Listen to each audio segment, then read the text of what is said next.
Yes, I visited every single one of Italy's 20 regions, from Sicily all the way up north to Val d'Aosta. And here's the brutal truth. I kind of regret it. Over the last 21 years, I've covered Italy for both work and yes, for pleasure. And while that may sound like the dream, visiting all 20 regions taught me something that most tourists don't realize. Let's be honest, some regions left me speechless, while others made me wonder why I spent my time and my money. Today I'm going to break down which ones and what I'd do differently if I was planning a trip right now. Oh, and stick around because there's one region that's so overrated, I would never tell friends to waste their vacation there. Are you ready? Andiamo. I'll explain where I'm at here in a minute. Stick with me. Regret number 1, trying to collect all 20 regions. But I thought the more I saw, the better I'd understand Italy. So what happened? I sped through regions without actually experiencing them, savoring them. My pro tip advice for you is base yourself in one place. If you have the time, visit 2 to 3 regions. But if you're on a short time frame and you only have a 1-week vacation, well, whatever you do, don't try to visit multiple regions. Base yourself in one place, one region, and travel around to the different towns. Maybe use a train or something. That way, you'll see more, stress less, and you'll actually get a better understanding of Italian life without just ticking a box. Italy, all 21 regions. Have you seen them? Regret number 2, spending time in filler regions. But not every region has the same pool. Some are more industrial, or some more agricultural. So instead of squeezing in Molise or Lombardia's flat plains, I should have spent more time in Puglia's whitewashed towns, or on Sicily's beaches, or up north in the Dolomites. And hot take, skip Val d'Aosta unless you're super into skiing. Expensive tolls and tough valleys to drive. I'm not a huge fan of the region up in the far northwest.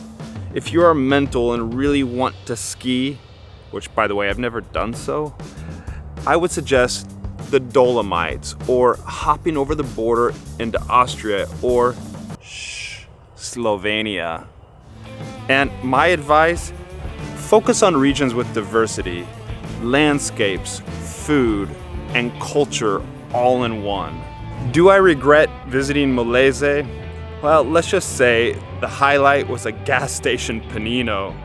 Comment Molise down below if you've ever heard of the region, or let me know if you even think it exists.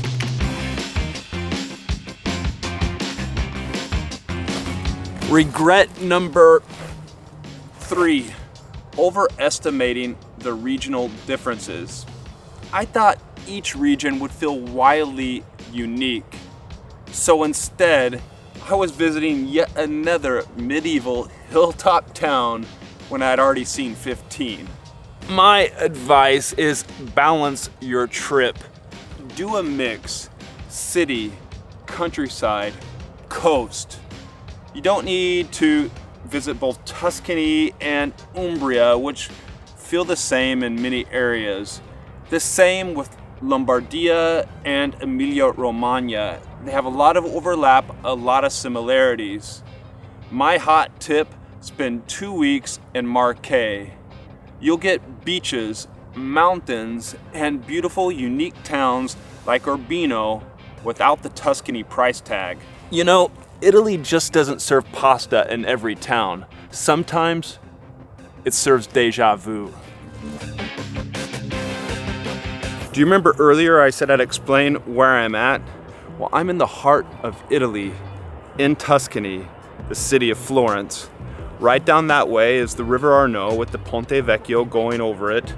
Up this way, well, if you continue on past the Iris Garden, follow the path, you'll see Piazzale Michelangelo with the bronze statue of David and the beautiful view of Florence.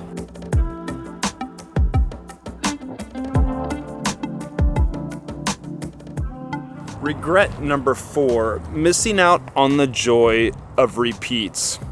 I was always chasing the new place, so I missed going back to Sardinia or Sicily as often as I could have. And that's where you really feel Italy, on the second or third visit. I'm getting bit by mosquitoes. Damn. And don't feel guilty about repeats. Sometimes it's on that second or third trip where you actually understand a place. Not all regrets are created equal. Missing Sicily twice? That's criminal. Now, what are some specific places I recommend in the regions? In Puglia, way down in the south, in the heel of Italy's boot, visit the city of Lecce. Spend a few days there. Head off to the hilltop town, the Città Bianca, Ostuni, and maybe base yourself and spend some time in the hilltop towns between Cisternino and Loco Rotondo. I would recommend renting a villa there and staying there for a couple weeks and really exploring Puglia. Sicily, there's so much you can do on the island, from hikes up Mount Etna to the beaches down below. I recommend Palermo's Chaos, Taormina's Views, and Cefalù or Trapani for the seafood.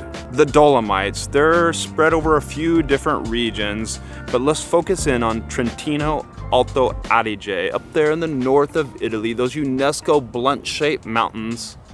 Base yourself in Ortisei or Canasei. There, you get world-class mountains without leaving Italy. Skiing in the wintertime, hikes in the summer. Marche, now this is off the beaten path for many. I mentioned it earlier, specifically the town of Urbino. Or you can make a day trip, although it can be a bit touristy, to Gradara. It's a beautiful medieval hilltop town, stunning, and a great place to explore in the early morning before the crowds get there.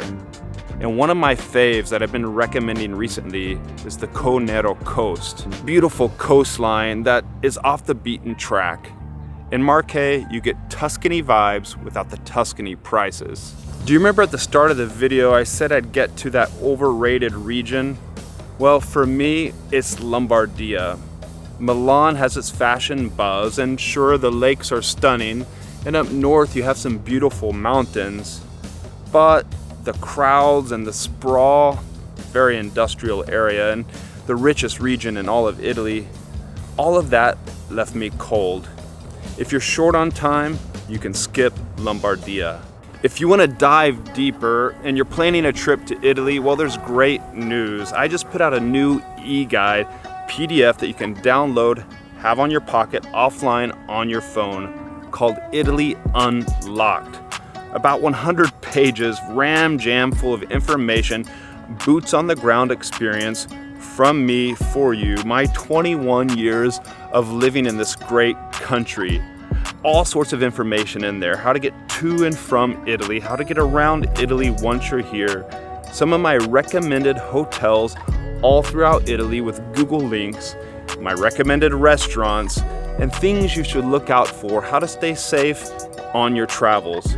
Hotels or Airbnbs, I help you decide which is best. There's a link to download it in the description. Italy Unlocked. So yes, I regret racing around all 20 regions because it taught me that more isn't always better. The smart move is fewer places and going deeper. But here's the real question. If you're planning a trip right now, which mistakes should you avoid even before you buy your ticket? I covered that in this next video. Never do this on vacation. 10 mistakes tourists always make and how you can avoid them. See you over there next.